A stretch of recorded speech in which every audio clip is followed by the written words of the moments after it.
Bonjour à tous. Aujourd'hui, je vous raconte l'histoire de Guy Georges, surnommé le tueur de l'Est parisien. Il était un criminel français tristement célèbre pour une série de viols et de meurtres qu'il a commis entre 1991 et 1997 en France, à Paris. Ouvrons ensemble l'affaire obscure.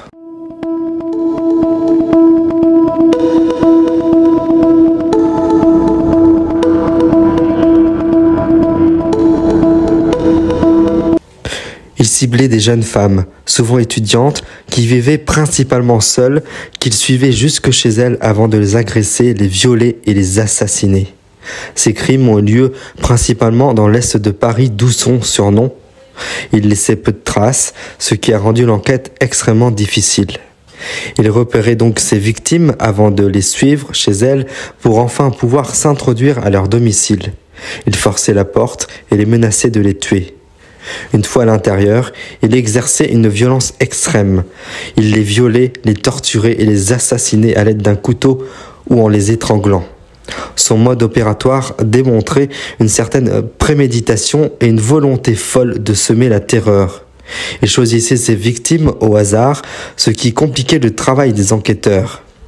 Il prenait aussi soin d'effacer tous les indices qu'il aurait pu laisser derrière lui après ses actes d'abomination pour ainsi être dans l'impossibilité d'être identifié. Il aura fait 7 victimes.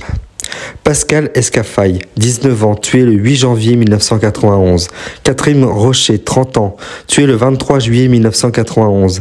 Elsa Benadi, 22 ans, tuée le 10 novembre 1994. Hélène Frinken, 27 ans, tuée le 8 juin 1995. Magali Sirotti, 19 ans, tuée le 6 juillet 1995. Estelle Magde, 25 ans, tuée le 28 décembre 1996. Et enfin Valérie Touraine, 32 ans, tuée le 16 septembre 1997. Il est aussi soupçonné d'autres agressions et tentatives de meurtre. Ces victimes ont semé la panique et la terreur en plein Paris, en particulier dans les quartiers où il sévissait. Les femmes étaient effrayées à l'aide de rentrer seules chez elles. La police et la presse parlaient d'un possible tueur en série, mais sans preuve formelle. Malgré plusieurs arrestations pour agressions sexuelles dans les années 80 et 90, Guy Georges a pu bénéficier de libération conditionnelle, ce qui lui a permis de continuer à tuer. Les erreurs judiciaires et le manque de moyens techniques à l'époque ont retardé son arrestation. Ce n'est qu'en 1998, grâce à une analyse ADN, qu'il est identifié formellement comme étant le tueur de l'Est parisien. Il est arrêté le 26 mars 1998 après une vaste traque policière. L'analyse psychologique de Guy Georges est révélée un profil de tueur violent et imprévisible, marqué par une enfance difficile, des troubles psychiques profonds et une absence totale d'empathie pour ses victimes. Sa mère était alcoolique et il n'a pas connu son père. Dès son plus jeune âge, il est placé en foyer en famille d'accueil. Il souffre d'un profond abandon affectif et développe très tôt des troubles de comportement. Dès son adolescence, il commence à manifester une violence extrême, notamment envers les femmes, ce qui annonce son passage à l'acte criminel. Les experts psychiatriques qui l'ont examiné ont révélé plusieurs traits psychopathiques: manipulateur, dissimulateur, absence totale d'empathie, absence de culpabilité, pulsion violente et incontrôlable, pulsion sexuelle, impulsion brutale, frustration et colère, besoin de domination, intelligence criminelle, pervers. Lors de son procès en 2001, Guy Georges est resté impassible et froid, tentant bien souvent de manipuler les juges et les familles des victimes. Il a nié les faits pendant longtemps avant d'avouer sous la pression des preuves ADN.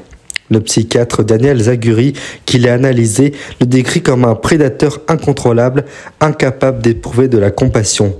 Ce tueur en série est à la fois impulsif et manipulateur, avec une absence totale d'empathie. Son parcours montre comment une enfance chaotique combinée à des troubles psychiques non traités peut conduire à des actes d'une cruauté extrême. Pendant le procès, il apparaît comme un homme froid, calculateur et distant. Il a d'abord tenté de manipuler la cour en se présentant comme un homme fragile et incompris. Le 5 avril 2001, après 2 semaines de procès, Guy Georges est finalement condamné à la réclusion criminelle à perpétuité avec une peine de sûreté de 22 ans. Il n'a montré aucune émotion à l'énoncé du verdict. La Cour a reconnu son extrême dangerosité et son absence totale d'empathie. La défense a tenté de plaider un passé difficile, mais cela n'a pas convaincu les jurés. À ce jour, il est toujours incarcéré dans une prison en Alsace, malgré que des rumeurs ont circulé sur sa prétendue libération, notamment sur les réseaux sociaux, mais elles ont été démenties aujourd'hui. Guy Georges reste détenu en prison conformément à sa condamnation. Et c'était le premier numéro d'Affaires obscures. Nous nous retrouvons prochainement pour une nouvelle affaire criminelle.